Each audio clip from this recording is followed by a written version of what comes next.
What is up YouTube, and welcome to this Better Call Saul breakdown and review. I do apologise in advance if the audio is not the best. My pop filter sadly did absolutely snap and break as I clicked record.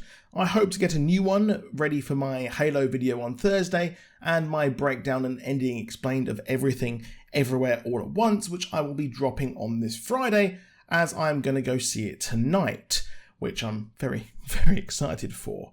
But let's go back to Albuquerque. Now, we open with chemical mixing, which we are so very used to in this franchise, and while I thought this might be some early Walter White origin, or the guy Gus hired to copy the blue, it was simply someone making a slide rule. I thought, could this mean a trip to Germany to find Gus's engineers he hired and Werner's family? But, well, yes it did. So we'll break that down at the end of the episode. We cut to our girl Kim, who is paranoid after meeting with Mike, but this burden is shared amongst the couple.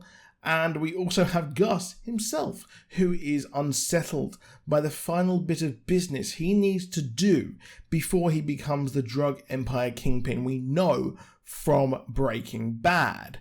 And we see him watch over his operation. I do love how the character is not only methodical in his criminal activities, but he is clinical in making sure his chicken empire is the best it can be, but he sought solace in serving someone only to zone out, something which is not like him, as this attack could come from any angle. Now, the Sandpiper story is the thing that lingers as we cut to one of the assistants mentioning that they are in Discovery, which is where they're trying to get all of the information, and Hamlin's leg is shaking, making Cliff look suspiciously at him as Jimmy's scheme seems to be working, but Hamlin has to step up and save the day as the residents get itchy feet. But Cliff does confront him over the Wendy scheme and the baggie. It's working, as Cliff's son was an addict who would also deny everything, which Hamlin naturally will be.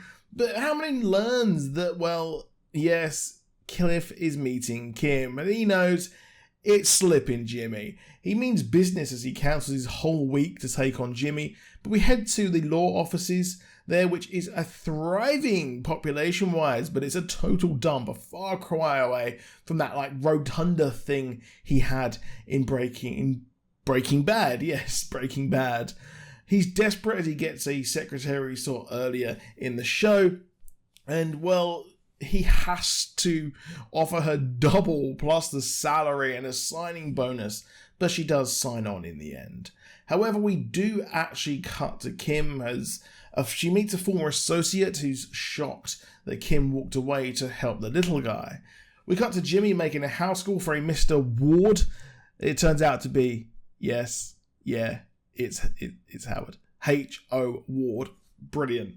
Howard wants to finally settle things in the ring once and for all as Howard confronts him over Jimmy's scheme, as Jimmy laughs and walks away, but his pride and ego gets the better of him and they go toe to toe, and well, they knock each other around a bit, but Jimmy gets knocked down and that is it.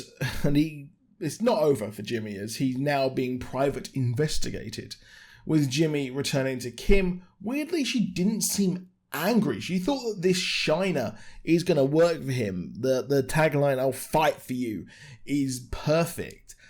He laments falling into Howard's game, but at least Kim says, "I'll fight for you." He's got the new tagline there, but she knows why he did what he did. He wouldn't usually fall into this scheme. It'd be better to walk away and leave Howard there frustrated, but they've got a storm coming. They've got the Sandpiper thing they're trying to take over. They've got, of course, a few criminals. The whole Salamanca thing is actually the biggest thing, which will lead him to cross paths with some horrible people. But we cut back to Gus's home as we see how it's getting to him. He's scrubbing his bathroom on his knees with a toothbrush. He's going full Mrs. Hinch there. And there's no news on Lalo, but Gus wants to head out. And they head into the basement cooking operation, which has been paused while Lalo is north of the border. But we cut to Germany as the question is asked about who scored in the 1990 World Cup final. I'm absolutely bitter. Italia 90, one of the best World Cups I think I've ever seen, and England lost in the semi-final. Anyway, but it turns out that Lalo has arrived in Germany to meet Werner Ziegler's wife. I'm not sure how he was able to get out of the country and to Europe, but we'll park that for now. They discuss her husband's death. Of course, she had no idea what he did for Gus, and she has no idea that he is the one who Salamanca wants to find out what he was up to. The cave is an interesting metaphor, as he did save his men there, kind of, and it's odd how they didn't arrive at the funeral, but I guess they didn't want to meet after the big thing in the desert there. Now, he's been trying to prove that Gus is a traitor, which he goes to do, tries to get some more details, and we find the slide rule made at the start of the episode, which is interesting. So we have him leave the building. He dips after almost absolutely piping Werner's widow, but I don't think that is the end of it here. His world tour continues, which is pretty funny if you ask me.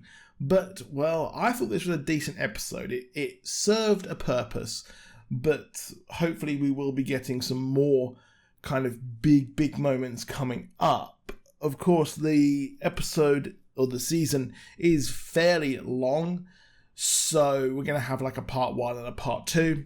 But anyway, that is it for this video. Please drop a like down below. Do subscribe with notifications on if you want more from us, and I'll see you soon, and goodbye.